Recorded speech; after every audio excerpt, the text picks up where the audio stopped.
इतिहास के पन्नों से निकली ये कहानी न सिर्फ प्रेम की प्रतिमूर्ति को दर्शाती है, बल्कि प्रेम के साथ बलिदान के स्वरूप को भी देश की भावी पीढ़ी के सामने रखती है।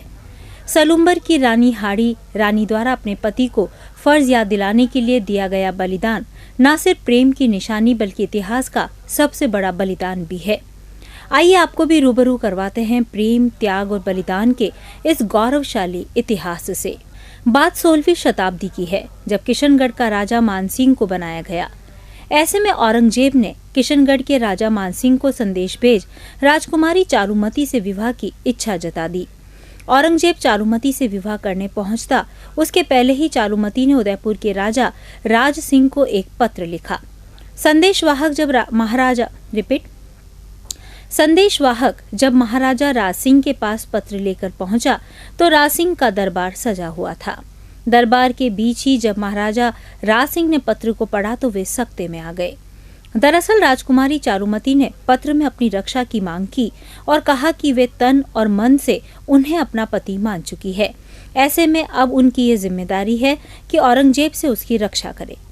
हरावल दस्ते में होने के कारण सलुम्बर राव को इसकी जिम्मेदारी देनी थी, लेकिन महज एक दिन पहले ही सलुम्बर के राव रतन सिंह की शादी हाड़ी रानी के साथ हुई। हाड़ी रानी के हाथों की मेहंदी भी नहीं सूखी थी कि उदयपुर के राजा राज सिंह का संदेश राव रतन सिंह के पास पहुंचा। महाराजा के संदेश के तहत राव रतन सिंह को किशनगढ़ से पहले ही औरंगजेब की सेना को रोकना था और चारुमती की अस्मिता की रक्षा करनी थी। शादी हुए महज एक दिन हुआ, ऐसे में पत्नी प्रेम में राव रतन सिंह के कदम डगमगाने लगे। हालांकि हाड़ी रानी ने राव रतन सिंह में उत्साह का सृजन किया और उन्हें युद्ध में जाने के लिए तैयार किया। हालांकि दोनों में प्रेम इतना अटूट हो चुका था कि वे एक दूसरे से अलग नहीं हो पा रहे थे और शायद उन्हें यह आभास भी था कि वे एक दूसरे से कभी नहीं मिल पाएंगे। राव रतन सिंह भी सलुम्बर महल के चौक में खड़े होकर अपनी सेना को युद्ध के लिए तैयार कर रहे थे। उस दौरान हाड़ी रानी अपने पति को देखने के लिए गोखड़े में आ खड़ी हुई। सेना को संबोधित कर रहे राव रतन सिंह की नजर जब गोखड़े पर खड़ी रानी पर पड़ी तो पास खड़े एक सैनिक से रानी की निशानी लाने को कहा।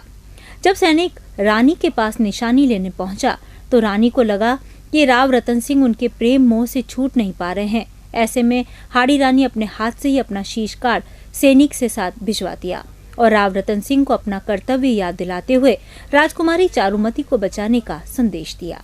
इतिहास के पन्नों के ये प्रसंग प्रेम और बलिदान की निशानी के रूप में लिखा गया।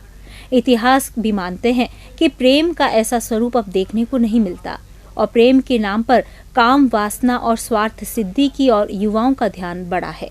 हाड़ी रानी पर एक किताब लिख चुकी सलुम्बर के लोग और इतिहासकार ये जरूरत बताते हैं कि देश की भावी पीढ़ी को प्रेम के इस प्रसंग से अवगत कराना चाहिए ताकि वे प्रेम के वास्तविक स्वरूप को समझ सके। 1660 ईस्वी में जब दिल्ली